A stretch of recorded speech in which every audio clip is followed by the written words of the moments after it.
On continue notre petite étude sur d'être rafraîchi par la présence de Dieu, toujours basé dans Actes chapitre 3, le verset 19 et 20, qui nous demande de nous repentir, de se convertir pour que nos péchés soient effacés, afin que des temps de rafraîchissement viennent. Puis ça, je crois que cette parole-là, ce verset-là, c'est pour toute notre vie.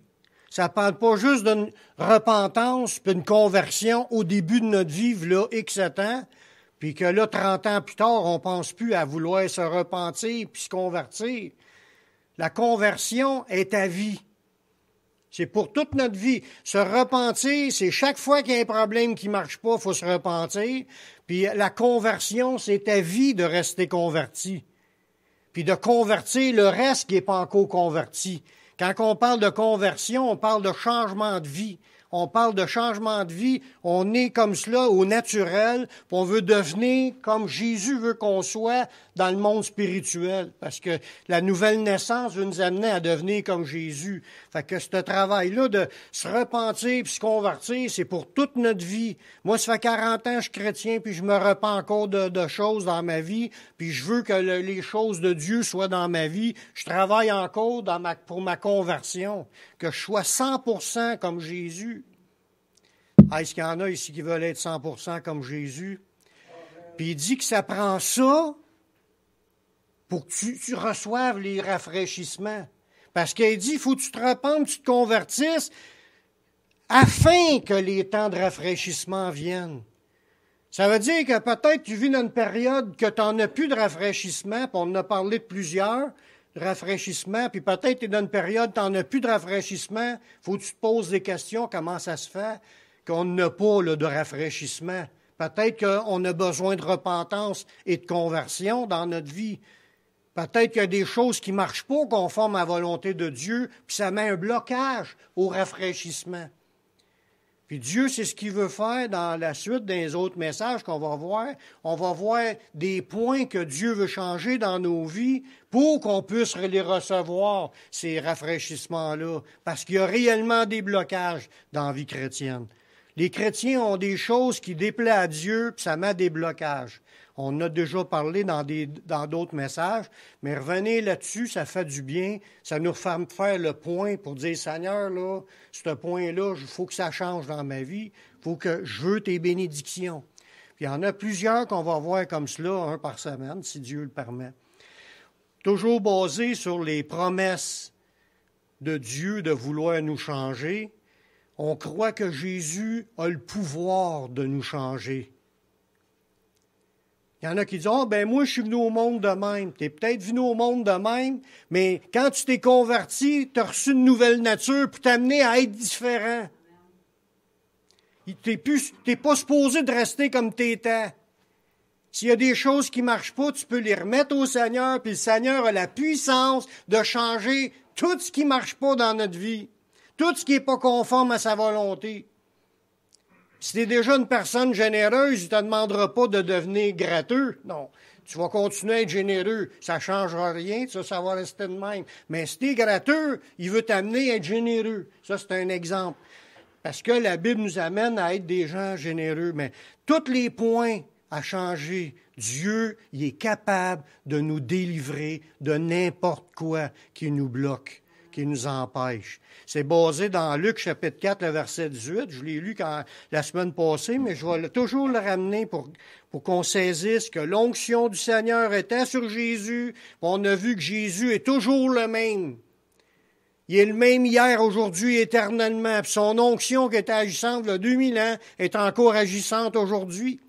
Il dit, l'Esprit du Seigneur est sur moi parce qu'il m'a oint. Puis là, il donne des différentes onctions que Dieu avait données à Jésus. Une onction pour annoncer la bonne nouvelle aux pauvres. Il y a une onction pour guérir ceux qui ont le cœur brisé. Une onction pour proclamer aux captifs la délivrance.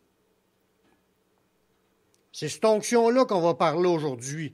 Il y avait l'onction aussi pour guérir pour que les aveugles recouvrent la vue, puis renvoyer libres les opprimés. Mais aujourd'hui, Jésus a l'onction de rendre libres les captifs. Il proclame des délivrances. Jésus, quand on y présente un problème, parce qu'on s'attend qu'il fasse quelque chose. Qu'est-ce que Jésus fait? On ne l'entend pas. Mais quand on y présente le problème, Jésus dit, « Je te rends libre. Tu es libre. » Jésus brise le joug, brise les chaînes, il brise les liens. Quand tu présentes le problème à Jésus, ce qui te bloque dans ta vie, ce qui est pas de Dieu, tu lui demandes pardon, mais tu lui demandes aussi de te délivrer. Le Seigneur proclame une guérison ou il proclame des délivrances, le sujet qu'on regarde aujourd'hui. Puis c'est pas toi qui vas avoir le mérite d'avoir été changé dans certains points dans ta vie, c'est Jésus qui a les mérites, parce que c'est lui qui a ordonné que tu sois libre. Il a l'onction de proclamer aux captifs la délivrance. Tu es captivé par quelque chose, tu es captif, tu es esclave, tu es enchaîné, tu as des liens. Jésus a la puissance, il fait juste donner un ordre, sois libre. À partir instantanément, tu es libre. Il te donne tes délivrances. Il te donne tes transformations. C'est le Saint-Esprit qui fait ça en nous. Ordonner, c'est une commande du Seigneur. Cette onction-là est encore valable aujourd'hui pour vous rendre libre, pour nous rendre libres, peu importe le problème qui est dans notre vie. Il y a des affaires on est capable de changer tout seul. Mais il y a des affaires, quand tu es rendu vraiment captif, tu as besoin d'une délivrance. Jésus veut te délivrer, il veut nous délivrer. Il veut nous rendre comme lui. Il travaille avec le Saint-Esprit, il travaille selon la parole, puis il veut nous emmener là. Puis si tu y mets le problème entre ses mains, il va faire ce qui a été fait pour le faire. Amen. Ça, c'est la base de ce qu'on doit croire, frères et sœurs, pour les changements de tous les points qu'on aura à être changés dans la suite. Ce qu'il faut comprendre, c'est même si tu es devenu libre en Jésus, quand tu as accepté Jésus-Christ, là, il t'a sorti des ténèbres, il t'a emmené dans le royaume de la lumière. Il t'a sorti des griffes de Satan, c'est plus Satan ton père. Avant, on avait pour père le diable, maintenant, c'est Dieu qui est notre père. Quand on s'est converti, il nous a rendus libres de l'oppression du diable. Sauf que dans notre vie de tous les jours, on n'est pas libre de tout ce qui nous tenait captifs. Il y a encore des choses qui agissent en nous, sur nous, puis qui nous gardent encore. Ça prend, c'est pas par pas que tu avances puis qui te libère. Il faut comprendre ça, qu'on a encore besoin, même si on a accepté Jésus, v'là X ans, on a encore besoin aujourd'hui de Jésus pour continuer à changer. On a encore besoin de délivrance de certains péchés, puis ça fait partie de notre croissance dans le Seigneur. Puis il nous demande de croître, d'avoir notre croissance de mieux en mieux, de plus en plus délivré. Puis ça va être de même jusqu'à temps qu'ils viennent nous chercher. Tant qu'on est dans ce monde, on est deux pieds dans le monde, puis ça arrive aux chrétiens, même des fois, de retourner se repogner dans quelque chose après avoir été délivré, puis tu peux encore le représenter à Dieu, puis qu'il va te délivrer encore. Parce que Dieu, il veut nous rendre libres. Puis il sait que le juste, il peut tomber 7 fois, mais il se relève. Puis ça le dit aussi que c'est parce que l'Éternel nous tend la main. C'est le Seigneur qui nous relève à chaque fois, puis il veut le faire. Puis si vous avez des choses que vous combattez, c'est un encouragement, remettez ça des mains du Seigneur. C'est encore une histoire de prier pour gagner nos victoires dans notre vie personnelle. Il a prié pour les autres, pour leur salut, mais prier pour nos victoires dans notre vie personnelle. Chacun de nous, on a des combats différents, puis il y a juste Jésus qui peut vous rendre libre. C'est ça qu'il faut en arriver, à qu'on soit 100% libre. Jésus l'a dit à des gens, il dit, des gens qui croyaient en lui, il dit, si vous demeurez dans ma parole, vous êtes vraiment mes disciples, vous connaîtrez la vérité, puis la vérité vous rendra libre. Fait que croire en Jésus seulement, c'est pas suffisant. Il faut que tu demeures dans sa parole, puis en demeurant dans sa parole, tu comprends les vérités, puis c'est là que tu vas devenir libre. Si on va rentrer dans ce niveau-là, frères et sœurs, il faut le croire que Jésus a l'onction de nous rendre libres. Il ne faut pas y cacher nos péchés. Il faut les avouer, lui confesser, puis lui demander de l'aide. Il les voyait lui-même, il les voyait nos péchés, même si on les cache. On peut y cacher aux frères et sœurs, mais Dieu voit tout. Puis Dieu veut nous rendre libres. Amen. On va voir dans les prochaines études certains points qu'on doit chercher une délivrance par le Seigneur si on veut recevoir sa pleine bénédiction. Parce que des fois, Dieu, dans la promesse qu'on a au début, de se repentir, se convertir, afin que des temps de rafraîchissement viennent, ça veut dire que des fois, si tu n'es pas réellement converti, tu n'es pas réellement changé dans certaines affaires, ça peut te mettre un blocage, puis tu n'avances pas dans ta vie chrétienne. Tu fais comme tu tournes en rond, comme le peuple d'Israël tourne en rond en Égypte. Mais le Seigneur veut nous amener, sortir de l'Égypte.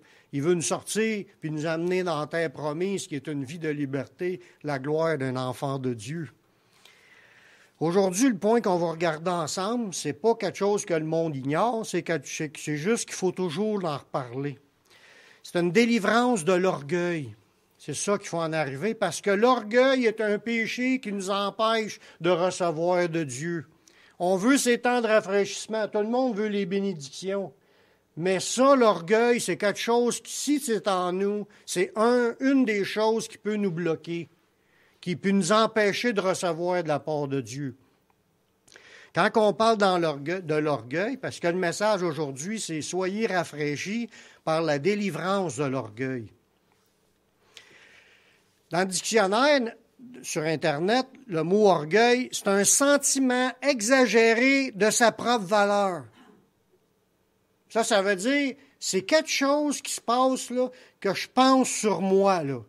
Puis c'est une évaluation exagérée de qu'est-ce que je vaux. C'est une estime excessive de soi-même. On se pense trop important, très important. On se pense bon, on se pense meilleur que les autres, qui nous porte à nous mettre au-dessus des autres. C'est ça la définition. Pour ça que les chants qu'on a, je ne sais pas si vous avez remarqué, les chants qu'on a chantés au début de la réunion, les 3 chants qu'on a chantés, on ne les a pas chantés, on les a écoutés et médités.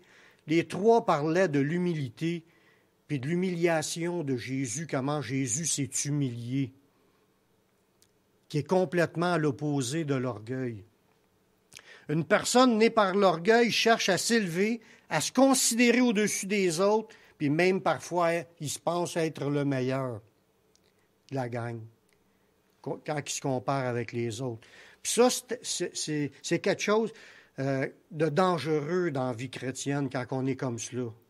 Vous allez le voir tantôt, parce qu'un chrétien doit en aucun cas se laisser emporter par l'orgueil, parce qu'il va avoir des conséquences.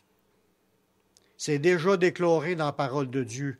Dans Proverbe 16, le verset 18, ça nous dit « L'arrogance précède la ruine, puis l'orgueil précède la chute. » Ça veut dire que quand tu es rendu au point que tu es orgueilleux, ton évaluation, tu penses d'être au-dessus des autres, d'être supérieur, d'être le plus important, être le personnage principal de l'histoire. Quand tu te penses de même, bien, ça précède ta chute. Faut que tu t'attendes que tu vas prendre une débarque. Tu vas recevoir, c'est pas le diable. Oui, le diable, il peut t'attaquer parce que tu es orgueilleux. Ça le dit qu'il ne faut pas mettons un exemple, que quelqu'un devienne pasteur, qu'il ne faut pas que ça soit un nouveau converti, de peur qu'enflé d'orgueil, il tombe sur le jugement du diable. Le diable va en profiter quand tu es orgueilleux puis pour t'accuser. Mais Dieu n'accepte pas qu'on soit orgueilleux non plus. Puis c'est Dieu qui serre la vis aux gens qui se pensent trop. Comme qu'il y a un autre verset qui dit que celui qui se croit debout prenne garde de tomber. Parce qu'on se pense, on pense qu'on est capable, on pense qu'on l'a l'affaire, mais il faut s'attendre aussi à la chute, parce que c'est écrit aussi que l'orgueil précède la chute. Il y a plusieurs facteurs qui mènent les gens à l'orgueil, même si généralement, ils ne le sont pas. Ça se peut qu'on ne l'est pas, orgueilleux. Puis là, il arrive des affaires qui nous font sentir ce feeling-là. Qu'on se pense, hey, je suis bon, je suis capable, je suis même meilleur que les autres. Mais quand tu es entré dans ces pensées-là, tu es rendu un orgueilleux. Puis Dieu, il les entend toutes nos pensées. Toutes nos pensées dans la journée, là, quand on vit, puis qu'on parle, puis qu'on dit des affaires, notre bouche, une fois qu'elle est ouverte, on se vante de grandes choses, comme ça dit d'un autre passage. On se vante. Mais ça, là, c'est de l'orgueil. Puis le Seigneur, il faut qu'il nous amène, quand on parle de se convertir, il faut que ça nous amène à être humble, humilité. Comme lui, Jésus s'est dépouillé de toute sa gloire, puis il est apparu comme un simple homme, un gars bien ordinaire. Puis lui, il aurait pu le penser qu'il en sait plus que tout le monde. Puis il s'est jamais vanté. Il a juste dit les affaires, puis après, il insistait pas. Il disait les affaires qu'il fallait qu'il soit dit, puis c'était tout. Nous aussi, il faut arriver à cet état-là. Même si Dieu permettra qu'on accomplisse des exploits incroyables, il faut encore garder, ici, faire bien attention à ce qui se passe. Parce que même si tu es un gars qui s'enorgueillit pas en temps normal, ça ne prend pas grand-chose pour que tu sois enflammé et que tu te penses. Puis là, quand tu es rendu là, attends-toi de prendre une débarque par le Seigneur. Mais c'est pour ça qu'il nous en parle, pour qu'on puisse descendre nous-mêmes, se descendre, débarquer de cette hauteur-là. On n'est pas là personne. Dieu il a choisi les gens les plus pires de ce monde, les choses les plus nulles du monde, pour qu'il tire sa gloire de cela. C'est pas parce qu'on était les meilleurs de la société qu'il nous a choisis. Il a pris les gens les plus ordinaires, les plus mal pris, les plus défaites, puis là, il tire sa gloire de cela. Il va nous asseoir parmi les grands. Mais il ne faut jamais se penser qu'on est grand. C'est comme un peu l'histoire de Saül. Quand le prophète il a dit, quand Dieu t'a choisi, c'est parce que tu te pensais bien petit dans ta famille. Il a été choisi, mais après ça, il s'est enflé, puis il se pensait qu'il pouvait tout faire, puis il désobéissait à Dieu. Mais il a perdu son poste. Il s'est fait débarquer de roi d'Israël. Comme je disais, il y a plusieurs facteurs qui mènent les gens à l'orgueil, même si en général ils ne sont pas. C'est quelque chose à surveiller. Quand ils disent de veiller dans la Bible, c'est ça. Il faut surveiller ce qui se passe dans nos pensées. Il faut s'écouter. Il ne faut pas laisser aller nos pensées qui tournent dans ce pensée bon puis supérieur. Parce que quand on est rendu là, puis on laisse aller cela, il faut s'attendre à ce que le Seigneur, il nous en fâche. Il permette qu'on se fasse humilier. L'orgueil débute dans les pensées. C'est quelque chose qui se passe entre nos deux oreilles. C'est quelque chose qui est en dedans, là, comme Jésus a dit dans Marc chapitre 7, le verset 21. Il dit, c'est du dedans, c'est du cœur de l'homme que sortent les mauvaises pensées. L'orgueil, ça vient à l'intérieur. Il se passe de quoi pendant que tu vois des choses, puis pendant que tu entends des choses. Ça peut être quelqu'un qui te vante sur une affaire, puis là, tu le prends trop à cœur, là. Au lieu de prendre ça comme un encouragement puis donner la gloire à Dieu, tu prends cette gloire-là pour toi, puis c'est là que ça te fait monter. Quelle pensée avons-nous face à nous-mêmes quand on se regarde dans le miroir? Il y a une pensée là, qui est l'orgueil poussé au max, là. C'est le narcissisme. Le narcissisme, c'est une très haute évaluation de soi-même là, quand il se regarde dans le miroir.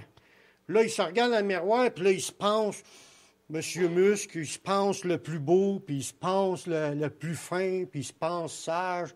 Le narcissisme, ça vient dans le grec, là, d'un grec, là, il y avait un personnage qui s'appelait Narcisse, puis lui, il aimait s'examiner dans le miroir.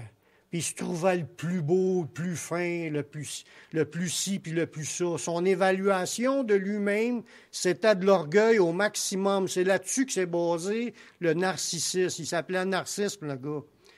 Puis il est même mort en continuant à se regardant dans le miroir et en se pensant. C'est une fixation que les gens ont dans leur tête là, de s'auto-évaluer d'une manière exagérée.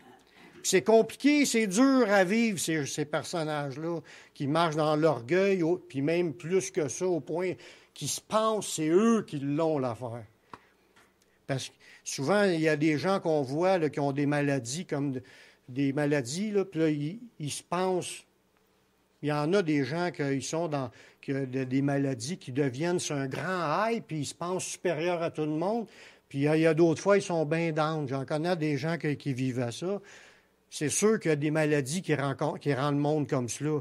Mais en temps normal, quelqu'un peut vivre ces pensées-là sans qu'il soit atteint de quoi que ce soit. Naturellement, il se pense au-dessus des autres. Puis il se sent meilleur que les autres.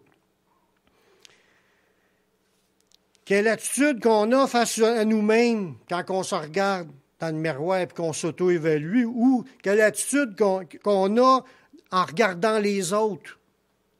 Les autres, que tu les penses, mettons, si tu vois les autres, puis tu les penses tous plus petits que toi, plus grands que toi, c'est correct. La Bible, c'est ça qu'elle nous enseigne, de les voir, de regarder les autres au-dessus de nous-mêmes. Mais quand tu te penses supérieur à tout le monde, il y a un problème. Puis là, il va y avoir des paroles qui vont sortir. Puis des paroles qui vont être comme pour humilier les autres, pour les écraser, pour que toi, ça t'élève, puis eux autres, ça les rabaisse. C'est une position qui est bien... Dieu, il n'aime pas ça quand on vit dans ce genre d'attitude-là, puis de pensée-là. On va regarder rapidement d'où peut provenir cet orgueil-là. Il y a des points, quand je disais tantôt qu'il faut faire attention, il faut surveiller ça. Il y a des sources que ça peut venir, cet orgueil-là. On va regarder quelques exemples dans la Bible de cela, de ce que peut provenir l'orgueil. L'orgueil, elle peut commencer par des inspirations inspirées par le diable. Ça peut nous entraîner dans l'orgueil si on les accepte. Dans 1 Chronique, chapitre 21, le verset 1 à 4, c'est arrivé au roi David. Satan se leva contre Israël. Le diable y agissait dans ce temps-là aussi. Il se leva contre Israël, puis il excita David à faire le dénombrement d'Israël. Quand on parle de faire le dénombrement, c'est que un roi, lui, pour qu'il se sente puissant, là, il voulait calculer son armée, combien d'hommes qu'il y avait à sa disposition, puis quelle machinerie qu'ils ont, quelle affaire. Là, tu fais un recensement de tout ce monde-là, puis plus que tu as du monde à ton service, mais plus qu'il se pense à bon. Puis ça, c'était mal vu aux yeux de Dieu. Dieu ne voulait pas que les rois d'Israël fassent un recensement de leur armée, puis qu'ils se pensent à cause de cela. Mais ça dit que le diable il a mis ça dans la tête à David. Il l'a excité à cela, à ce qu'il fasse le dénombrement. Cette pensée-là, c'était pour s'élever. Puis c'était défendu par Dieu. Puis David dit à Joab, c'est un chef de l'armée, et au chef du peuple, allez, faites le dénombrement d'Israël depuis Beersheba jusqu'à Dan, puis rapportez-le-moi afin que je sache à combien il s'élève. Là, lui, il voulait savoir c'est à quoi l'étendue de son royaume, sa puissance, ses capacités. Joab, qui est un homme qui craignait Dieu, lui, avec, c'est un chef des armées d'Israël, il répondit « Que l'Éternel rende son peuple 100 fois plus nombreux. Ô roi, mon Seigneur, ne sont-ils pas tous tes serviteurs, les serviteurs de mon Seigneur? Mais pourquoi mon Seigneur demande-t-il cela? Pourquoi faire ainsi pécher Israël? » Lui, il a essayé de ramener à la raison ce roi-là, le roi David, pour lui dire « Fais pas ça. Regarde, que Dieu nous bénisse puis nous rende 100 fois plus, mais il ne va pas faire le recensement. » Parce qu'il savait que Dieu n'aimait pas ça, puis ça serait un péché. Le roi persista dans l'ordre qu'il donna à Joab, puis Joab partit, puis il parcourut tout Israël, puis il revint à Jérusalem. Il a fait ses rapports, puis ça nous dit au verset 7 que David a attiré le jugement de Dieu. Ça dit, cet ordre déplut à Dieu qui frappa Israël. Puis là, Dieu a frappé le peuple d'Israël. Il a donné le choix à David de choisir une plaie entre 3 plaies. Il a nommé 3 plaies, puis il a dit, choisis-en une. Puis là, mais le jugement est tombé à cause qu'il s'est enflé d'orgueil avec cela. C'est ça qui est le but. Puis où est-ce que ça venait originalement, cette pensée-là de s'enfler? Ça venait du diable. C'est un peu la même idée quand le diable est allé voir Jésus dans le désert, puis il l'a fait mettre sur une montagne élevée. Puis il dit, « Je te donne tous les royaumes de ce monde et leur gloire, si tu te prosternes et m'adores. » Jésus aurait pu la prendre. Il s'est-tu laissé influencer? Il a résisté. Il a dit, « Arrière de moi, Satan. » Il a répondu au diable en refusant cette pensée-là d'être élevé à la tête de tous les royaumes du monde.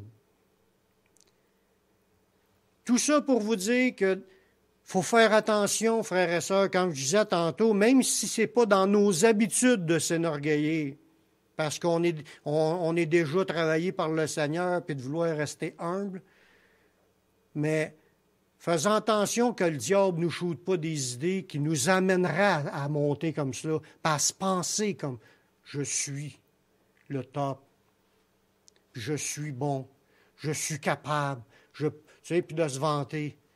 Ça l'amène un jugement de Dieu, comme qui s'est passé avec le roi David. Quand il nous parle du mot que le diable excita David à faire un dénombrement, le mot excité qu'il a là, c'est séduire, ça veut dire séduire, attirer, exciter à faire le mal, à tromper. Fait que les paroles que le diable a dit, c'est une séduction, ça sent pour lui, le David, si je ferais ça, là, je pourrais, tu sais, ça fait monter. Pourtant, il a juste soufflé quelques mots, mais c'est des mots qui l'emmenaient à se penser, puis à pouvoir atteindre quelque chose, à pouvoir atteindre des choses par lui-même en faisant certaines choses, mais c'est des choses que Dieu ne voulait pas. Mais ça, c'est un exemple, mais il y en a d'autres exemples comme cela. Puis ce qu'on veut en venir, c'est surveillons nos pensées puis nos attitudes face aux autres, pour pas que le diable nous mette des suggestions pour qu'on se pense meilleur que les autres.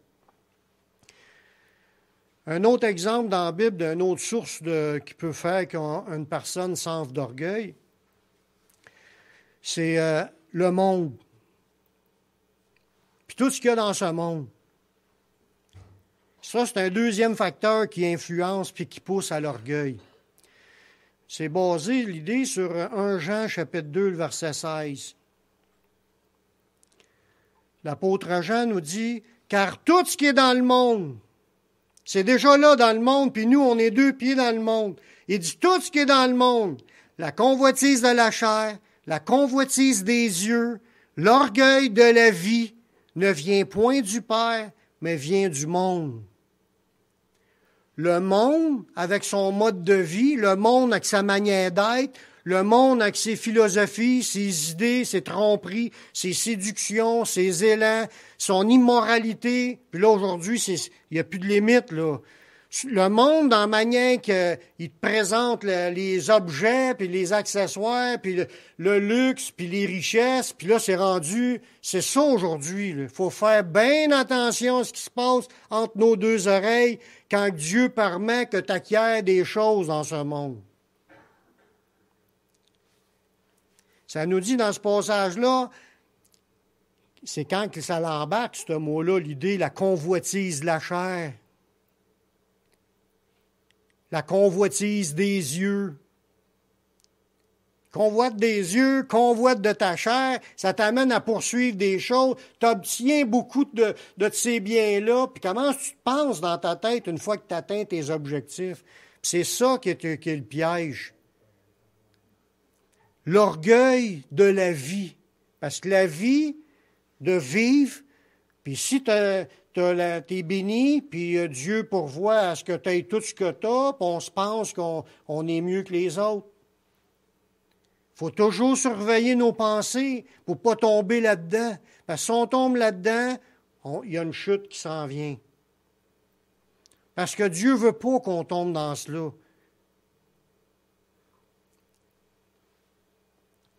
La convoitise, là, c'est les désirs, les passions, ce que tu désires vivement, là. C'est un désir, en réalité, ça va jusqu'à des désirs défendus, là. C'est pas juste les désirs de les biens naturels, les biens normaux qu'on a besoin aujourd'hui. Tu désires avoir un toit sur la tête, c'est normal, là. Mais si tu désires avoir la plus belle maison que tout le monde, mais là, il y a un problème. Puis quand tu l'as, mettons que tu obtiens quelque chose de la part de Dieu, c'est de rendre la gloire à Dieu. Merci Seigneur d'avoir pourvu que je puisse l'avoir. Tu ne te penses pas, tu te sens pas plus haut que les autres à cause de cela. Ce qu'on a, c'est Dieu qui permet qu'on l'a. Puis s'il aurait voulu que ce soit différent pour nous, ça sera différent. Puis ce que tu as, tu es administrateur de ce que tu as, de ce que Dieu t'a confié. Puis tout ce que tu as appartient au Seigneur. Puis lui veut te diriger avec ce que tu as à chercher premièrement le royaume et la justice. Mais quand les gens ont une poursuite d'accumuler, puis d'accumuler plus, puis là, ça leur monte en tête, c'est là que l'orgueil, elle embarque.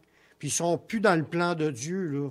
Le plan de Dieu, c'est tout ce qu'on a appartient au Seigneur, puis on sert le Seigneur avec humilité, puis le Seigneur permet qu'on atteigne qu'on ait des choses. Merci Seigneur. C'est pas le but d'avoir toutes les choses de ce monde. C'est pas un but.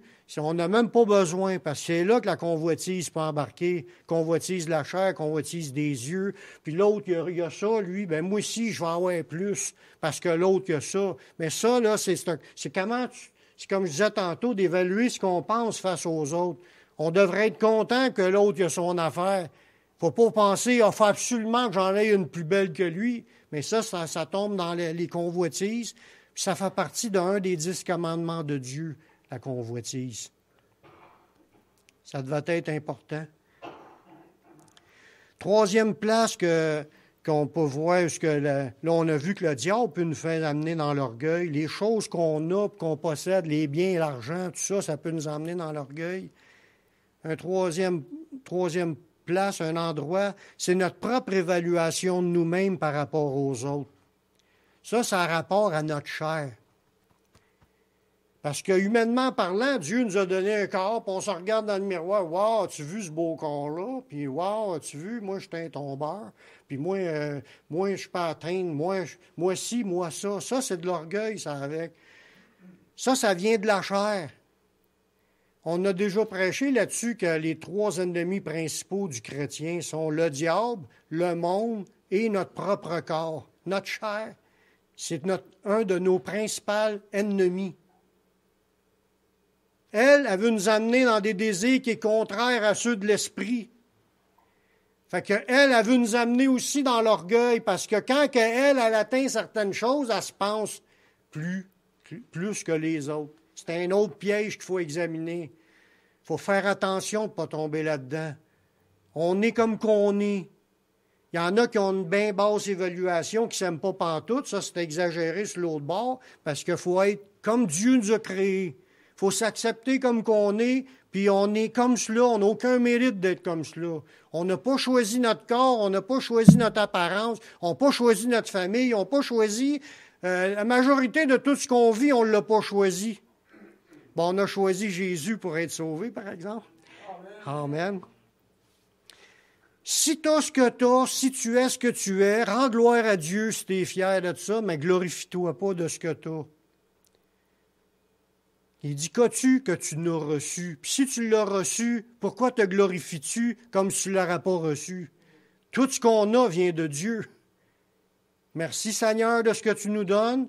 Puis si j'en ai, puis je vois que l'autre n'a pas, c'est pas pour que je me pense plus que lui. C'est quand m'a t'aider, je vais te donner ça. Tu sais? Tu as quelque chose que lui n'a pas, c'est dans le but que tu y en donnes, pas dans le but que tu te penses meilleur. Voyez-vous la différence?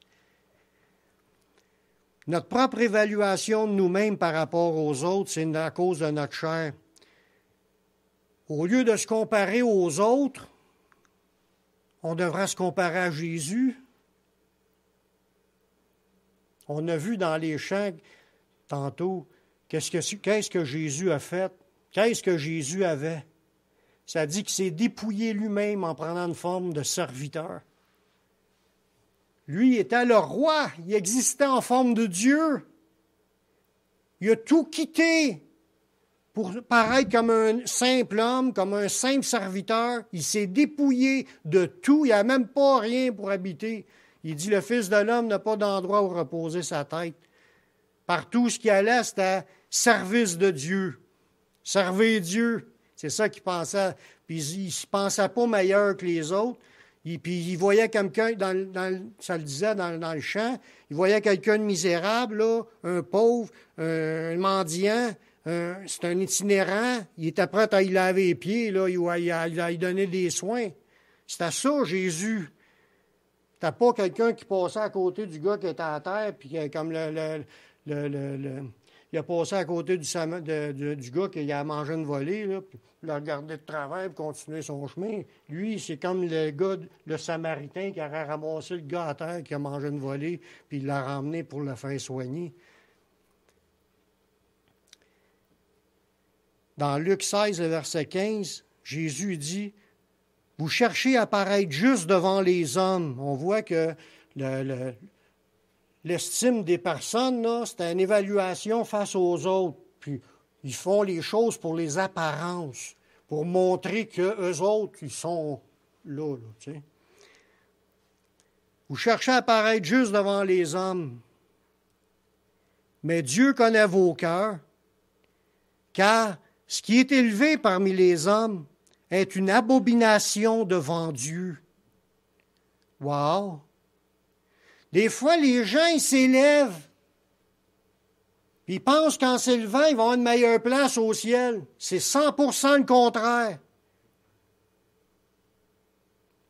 Si tu cherches à t'élever, tu es rendu abominable aux yeux de Dieu. C'est grave. C'est grave. Dieu, lui, regarde les petits, les humbles, les ordinaires, ceux qui ne se pensent pas puis qui sont là pour les autres. C'est ça que Dieu regarde. Il regarde le cœur, il ne regarde pas l'apparence. Le gars, pour l'apparence, ça dit au début, vous cherchez à paraître juste devant les autres. Ça, c'est l'apparence. Puis ce que s'évaluer, puis de se montrer qu'on est bien bon, bien fin, bien tout. C'est comme les deux qui priaient dans le temple. Là. Il y en a un qui a prié dans le temple, puis il dit « Ô Dieu, sois apaisé envers moi qui suis un pécheur », puis il se frappait à la poitrine. Puis l'autre, le pharisien, qui dit « Je te rends grâce, ô Dieu, que je suis pas comme les autres. Moi, je paye ma dîme, puis je fais des jeûnes, puis je suis pas comme ce publicain, là, ou ce gars-là de mauvaise vie. Je suis pas comme eux autres. Moi, là, je suis moins. » Mais ça dit que sont sortis du temple, puis celui qui s'humiliait, lui, est sorti justifié, mais pas l'autre. Amen. Celui qui s'est avoué son état à Dieu, puis a demandé pardon à Dieu, puis lui est sorti, Dieu le bénit. Il est sorti de là juste, en paix. L'autre, il n'y avait rien. L'autre, il était perdu dans son orgueil. Le poste qu'on occupe, là, quand on s'évalue trop sur nous-mêmes, là, le poste qu'on occupe, nos dons spéciaux, nos capacités supérieures, notre richesse, notre pouvoir, ça peut inspirer de l'orgueil. Parce qu'on est un petit peu plus que les autres, là, ça nous montre qu'on s'évalue supérieur que les autres. Dans 3 Jean, chapitre 1, versets 9 et 10, 3e Jean, Paul, il est en train d'écrire à une église, puis il dit, « J'ai écrit quelques mots à l'église, mais Diotrephe, qui aime à être le premier parmi eux, ne nous reçoit point. » Ça nous parle d'un frère dans l'église, un gars qui était sûrement comme peut-être le pasteur, quelqu'un qui dirigeait, qui était peut-être un ancien dans cette église-là, puis il dit, « Il aime à être le premier. » Il se pense le top, puis là. Puis là, il y a un frère, ça donne que c'est l'apôtre Paul, puis c'est l'apôtre Paul sûrement qui avait évangélisé tout ce monde-là pour qu'il soit sauvé. Ce frère-là qui se pensait supérieur aux autres, veut être le premier, il veut pas que Paul rentre dans son église. Ou il veut pas qu'un autre frère qui vient de l'autre église rentre dans son église pour venir jaser avec les frères. Méchant orgueil. Lui, là, il se dit que je l'ai l'affaire, puis les autres. Il dit, au verset 10, « C'est pourquoi, si je vais vous voir, je rappellerai les actes qu'il commet en tenant contre nous de méchants propos.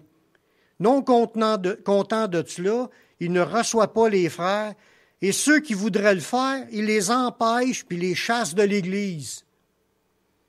Lui, ce frère-là, Diotrephe, faisait du power trip. On ne parle pas là, de chasser de l'Église des gens qui vivaient dans le péché. On parle des gens dans l'Église qui aimaient les frères et sœurs puis qui voulaient fraterniser avec les autres frères de d'autres églises. Ou même l'apôtre Paul qui voulait y aller, il est empêché d'y aller parce que lui, il faisait un power trip.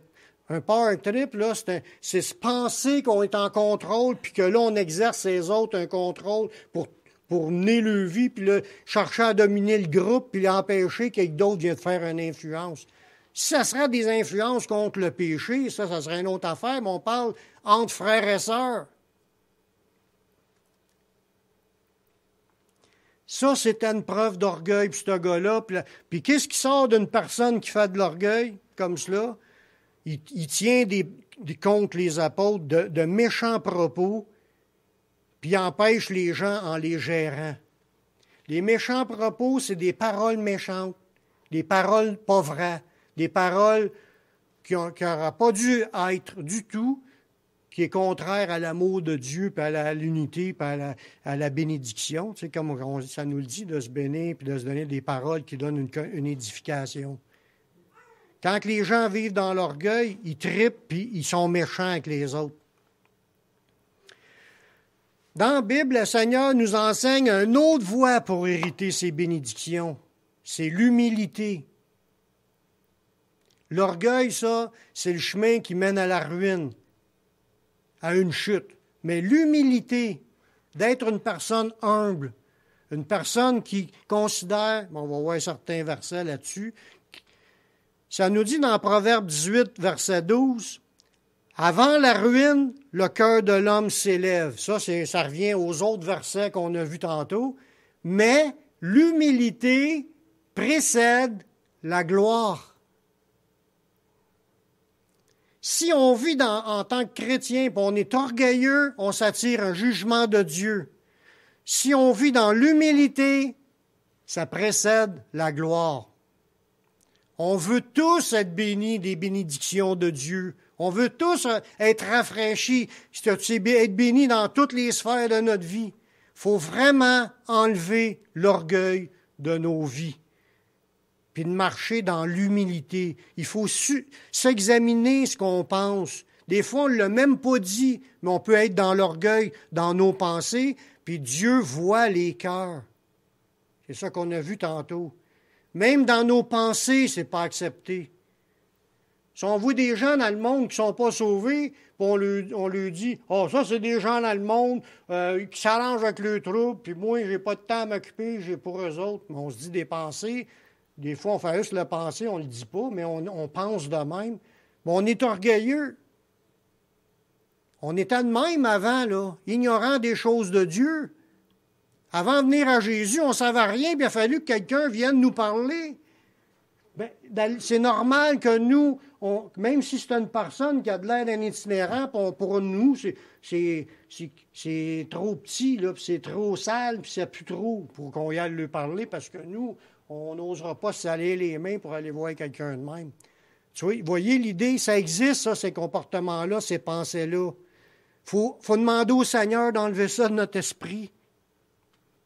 Dieu nous demande d'imiter Jésus afin que Dieu nous élève. Il ne faut pas chercher à s'élever nous-mêmes. Dieu est capable de nous élever.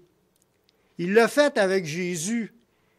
Dans Philippiens chapitre 2, le verset 5, à partir du verset 5, ça nous dit « Ayez en vous les sentiments qui est en Jésus, en Jésus-Christ, lequel, on l'a chanté tantôt, mais on ne l'a pas chanté, mais on a vu le chant, lequel Jésus il existait en forme de Dieu, puis là, il n'a pas regardé comme une proie arrachée d'être égal avec Dieu, mais il s'est dépouillé lui-même en prenant une forme de serviteur. Il est devenu comme un semblable aux hommes. Il a paru comme un simple homme, puis il s'est humilié lui-même, se rendant obéissant jusqu'à la mort, même jusqu'à la mort de la croix.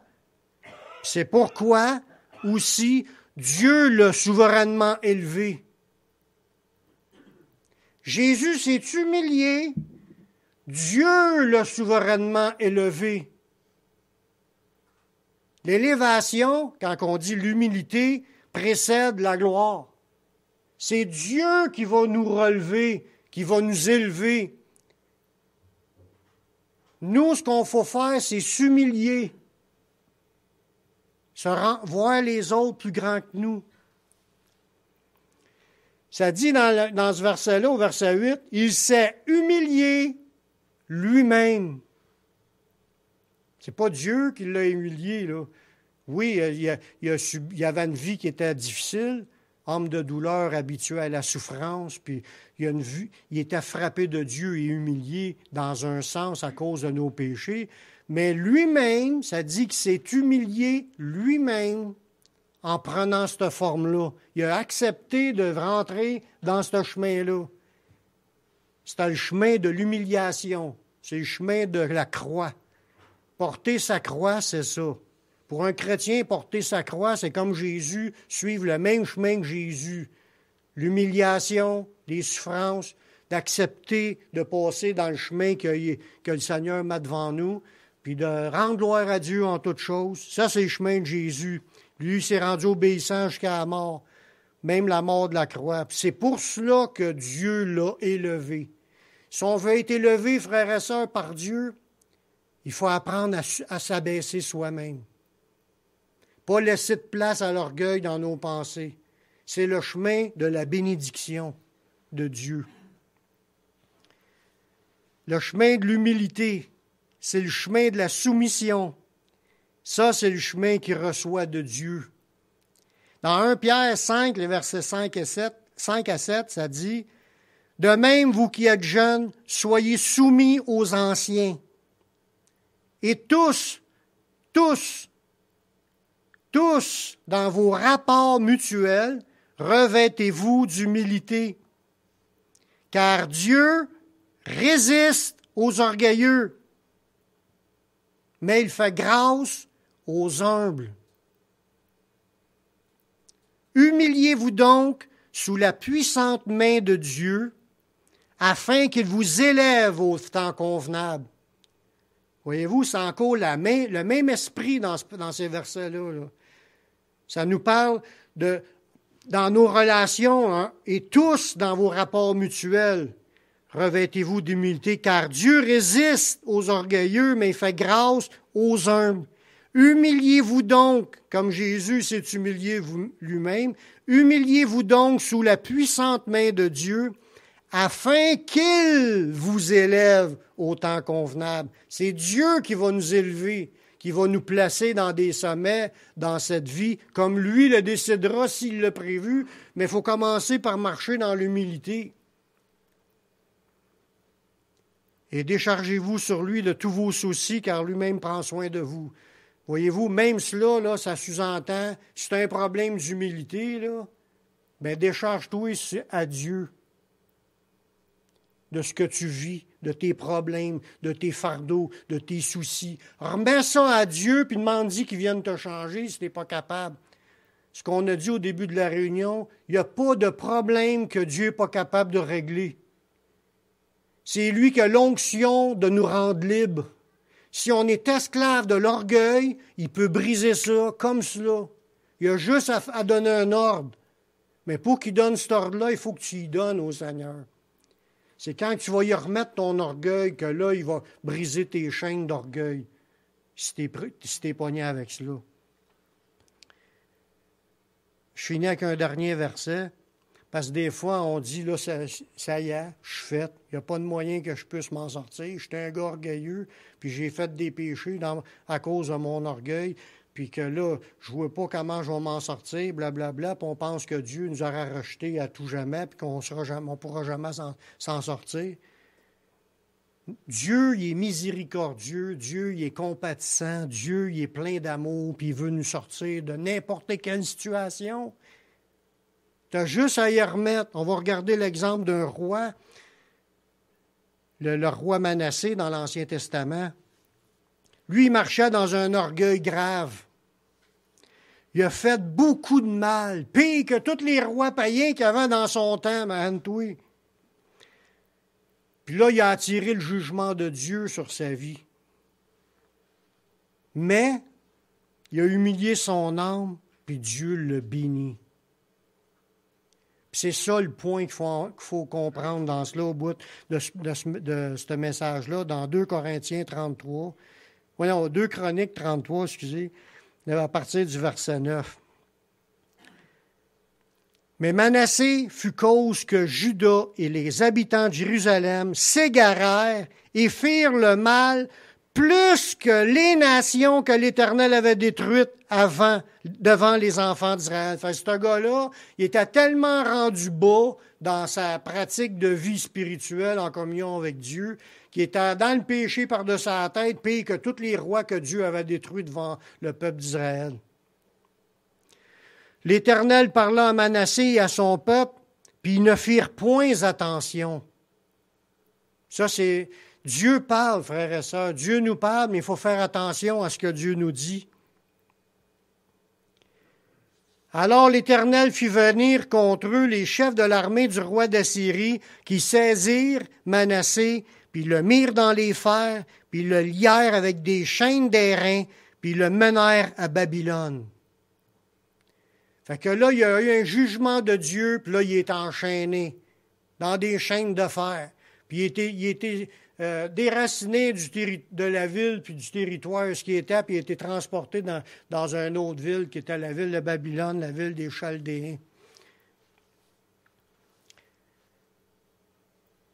Verset 12, c'est là l'espérance de voir Dieu agir. Lorsqu'il fut dans la détresse, ce gars-là, il a réalisé qu'il était dans la misère, enchaîné dans une ville qui n'est pas la sienne. Lorsqu'il fut dans la détresse, il implora l'Éternel, son Dieu, et il s'humilia profondément devant le Dieu de ses pères.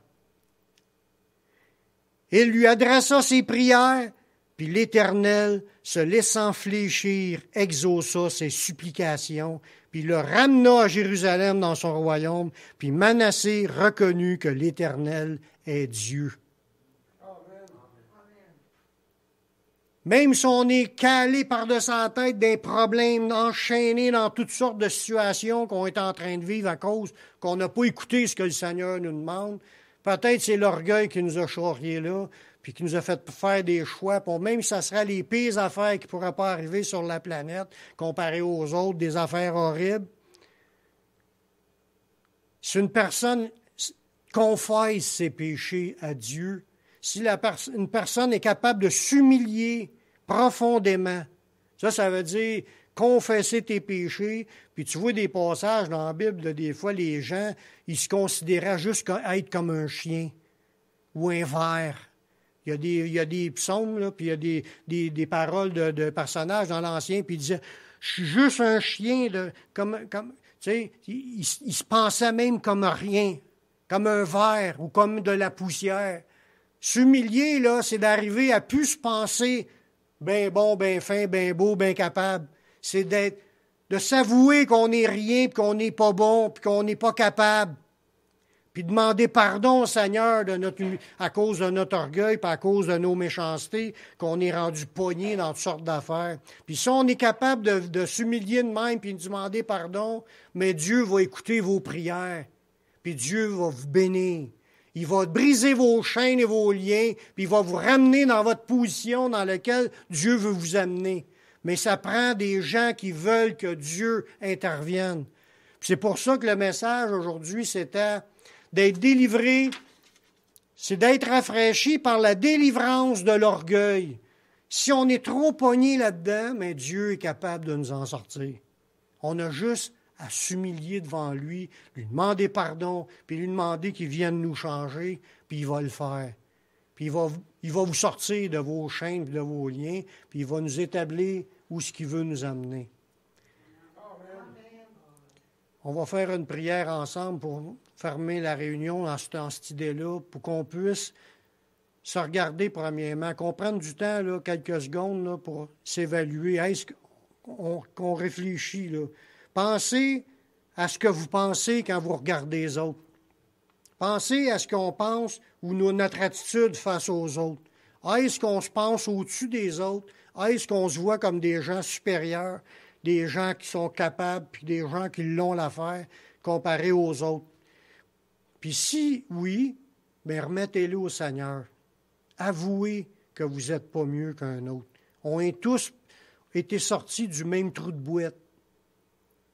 Il est venu nous chercher dans la boue du péché, puis nous a emmenés ici, dans sa présence, puis il a fait de nous ses enfants, mais il veut changer ça afin que la bénédiction tombe sur nos vies, qu'on reçoive ses rafraîchissements. Seigneur, je te remercie pour ta parole qui est vraie.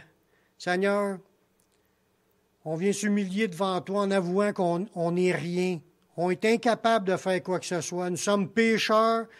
On était des gens dans ce monde, pognés dans toutes sortes d'affaires, puis il y a encore des choses qui influencent notre cœur et nos pensées pour qu'on se pense orgueilleux, puis qu'on se pense plus fin que les autres, qu'on se pense meilleur.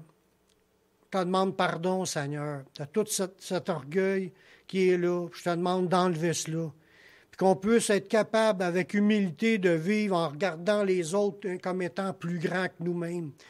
Que ce soit même une personne itinérante qui sent pas bon, qu'on soit capable d'aller les voir, puis leur parler de toi, puis de lui faire du bien, puis de leur communiquer ta parole, qu'on puisse être là au-devant de tous les frères et sœurs dans l'Église pour leur rendre des services. Seigneur, nous sommes tes serviteurs, tes servantes.